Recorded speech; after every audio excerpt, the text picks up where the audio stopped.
السلام علیکم دوستو، میں ہوں محمد احمد اور آپ دیکھ رہے ہیں تفریح ٹی وی۔ دوستو، یہ ہے دنیا کا سب سے نایاب جاندار ویکویٹا، جس کی کل تعداد دنیا میں اس وقت صرف 10 رہ گئی ہے۔ یہ ایک سمندری جاندار ہے جو میملز یعنی دودھ دینے والے جانداروں کے خاندان سے تعلق رکھتا ہے اور بلو ویل اور ڈولفن کی طرح کی یہ ایک مچھلی ہے۔ 1958 میں پہلی بار یہ کیلیفورنیا کی میکسیکن گلف میں دریافت ہوا تھا اور اس کا ہیبیٹیٹ بھی صرف یہی ایریا ہے۔ 1997 میں اس کی کل تعداد 567 ریکارڈ کی گئی تھی اور یہ اتنے تیزی سے دنیا سے ختم ہو رہے ہیں کہ 2012 میں ان کی تعداد 200 رہ گئی تھی اور 2014 میں یہ اس سے بھی ہاف یعنی صرف 100 ریکارڈ کیے گئے، جبکہ 2022 میں ان کی تعداد 100 سے بھی کم ہو کر صرف 10 رہ گئی ہے۔ ان کی ایکسٹنکشن کی رفتار دیکھتے ہوئے اندازہ ہے کہ آئندہ چند سالوں میں اس خاندان کا آخری ممبر بھی مر جائے گا اور یوں یہ جاندار زمین سے بالکل ختم ہو جائیں گے۔ اس خاندان کے ایک اڈلٹ کی ایوریج لینتھ 1.5 میٹر ہوتی ہے اور وزن قریباً 43 کلو گرام۔ دودھ دینے والے سمندری جانداروں میں یہ سب سے چھوٹا جاندار ہے اور اسپینش زبان میں اس کے نام کا مطلب بھی چھوٹی گائے بنتا ہے۔ اس کے دنیا سے معدوم ہونے کی سب سے بڑی وجہ شکار ہے۔ ویل کی طرح یہ بھی سمندر کی سرفس کے قریب رہتی ہے اور اپنی سانس پانی سے باہر لیتی ہیں، مگر شکاریوں کے لگائے گئے جال یا گل نیٹس کی وجہ سے یہ سمندر میں ڈوب کر مر جاتی ہیں۔ اس کے علاوہ ان کے ختم ہونے کی دوسری بڑی وجہ یہ ہے کہ ان کے فیمیلز 2 سال میں صرف ایک بچے کو جنم دیتی ہیں، ان کی نسل بہت آہستہ سے آگے بڑھتی ہے اور جس رفتار سے یہ ختم ہو رہے ہیں اسی رفتار پہ اپنی نسل نہیں بڑھا پاتے۔ البتہ میکسیکن حکومت اور وائلڈ لائف تنظیمیں انہیں بچانے کی ہر ممکن کوشش کر رہی ہیں اور میکسیکن پریزیڈنٹ کی طرف سے گل نیٹنگ بین کر دیا گیا ہے اور اس کے ساتھ ان کو سپورٹنگ انوائرمنٹ بھی دیا جا رہا ہے۔ ماہرین کے مطابق اگر ان کو مکمل پروٹیکٹڈ ماحول پرووائڈ کیا جائے تو آئندہ 50 سالوں میں یہ معدوم ہونے کی کریٹیکل لائن سے نکل آئیں گے۔ امریکہ اور کینیڈا کے درمیان پھیلے ہزاروں جزائر میں سے یہ جزیرہ، یا مور ایکوریٹلی یہ 2 جزائر، اپنی ایک الگ ہی پہچان رکھتے ہیں، کیونکہ سینٹ لارنس ریور میں موجود یہ دونوں جزائر امریکہ اور کینیڈا کے درمیان انٹرنیشنل بارڈر کو شیئر کرتے ہیں۔ ان میں سے بڑا جزیرہ جو شمال مغربی طرف موجود ہے کینیڈا کی باؤنڈری لائن میں آتا ہے، جبکہ دوسرا جزیرہ جو چھوٹا ہے اور جنوبی جانب واقع ہے امریکہ کی باؤنڈری میں تصور کیا جاتا ہے۔ ان کو آپس میں ایک برج کے ذریعے کنیکٹ کیا گیا ہے جو 32 فیٹ تک لمبی ہے اور دنیا کی سب سے چھوٹی انٹرنیشنل برج کا اعزاز بھی رکھتی ہے۔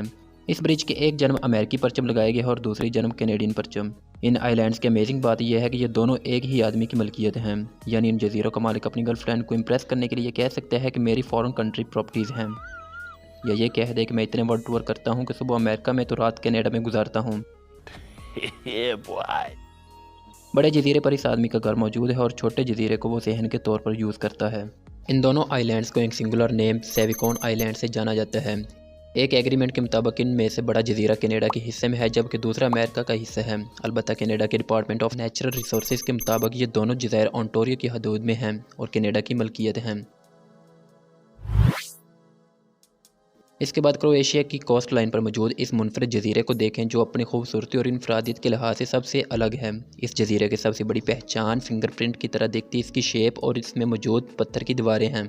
قدرت کی تخلیق اور انسانوں کی اس تخلیق کو مزید اجاگر کرنے اور خوبصورت بنانے کی کوشش ایک ساتھ دیکھنی ہو تو یہ ایک بہترین مثال ہے، کیونکہ اس جزیرے کے انگوٹھے کی طرح دکھتے یہ شیپ نیچرل ہے، مگر اس پر موجود پتھر کی دیواریں جو انگلیوں کے پرنٹس کی طرح نظر آتی ہیں یہ قدرتی نہیں ہیں بلکہ مین میڈ ہیں۔ اس جزیرے کو بیلجینک کے نام سے جانا جاتا ہے اور یہ کروشیا کے سب سے پرانے گاؤں سائبینے کی کوسٹ پر موجود ہے۔ اس کا کل رقبہ محض 0.14 مربع کلومیٹر ہے۔ اس کے نزدیک ہی ایک اور آئی لینڈ ہے جس کا نام کیپریج آئی لینڈ ہے۔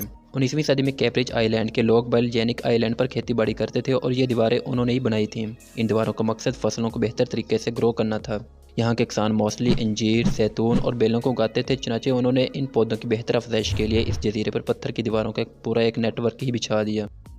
0.14 مربع کلومیٹر کے اس چھوٹے سے جزیرے پر ان دیواروں کی کل لمبائی 23 کلومیٹر سے بھی زیادہ ہے اور یہ اس ترتیب سے بنائی گئی ہیں کہ اس جزیرے کا ایریل ویو بالکل ایک فنگر پرنٹ کی طرح دکھتا ہے۔ یہ دیواریں صرف اسی جزیرے پر موجود نہیں ہیں بلکہ اس کے قریبی دوسرے جزیروں پر بھی بنی ہوئی ہیں۔ اندازہ ہے کہ ان جزیروں کے 300 کسانوں نے مل کر ان جزیروں پر کل 106 کلومیٹر لمبی دیواریں تعمیر کی تھیں جو 12 مربع کلومیٹر کے ایریا کو کور کرتی ہیں، مگر بالجینک جزیرے پر ان دیواروں کی تعداد سب سے زیادہ ہے اور اس کے ساتھ اس کی شیپ بھی اس جزیرے کو امیزنگ لک دیتی ہے۔ کروشیا کی ان جزیروں پر لوگوں کی آباد کاری کے بارے خیال ہے کہ 16ویں اور 17ویں صدی میں جب عثمانی سلطنت کی فتوحات جاری تھی تو تب ان علاقوں سے عیسائی آ کر ان جزیروں پر آباد ہو گئے، چنانچہ یہ بھی کہا جا سکتا ہے کہ شاید یہ دیواریں اسی عرصے سے بنانی شروع کی گئی ہوں۔ خیر 2018 سے یہ جزیرہ یونیسکو کے انڈر ہے اور ورلڈ ہیریٹیج میں شامل ہے، لہذا اگر آپ اسے وزٹ کرنا چاہتے ہیں تو آپ کو بہت سی کنڈیشنز کو فالو کرنا پڑے گا۔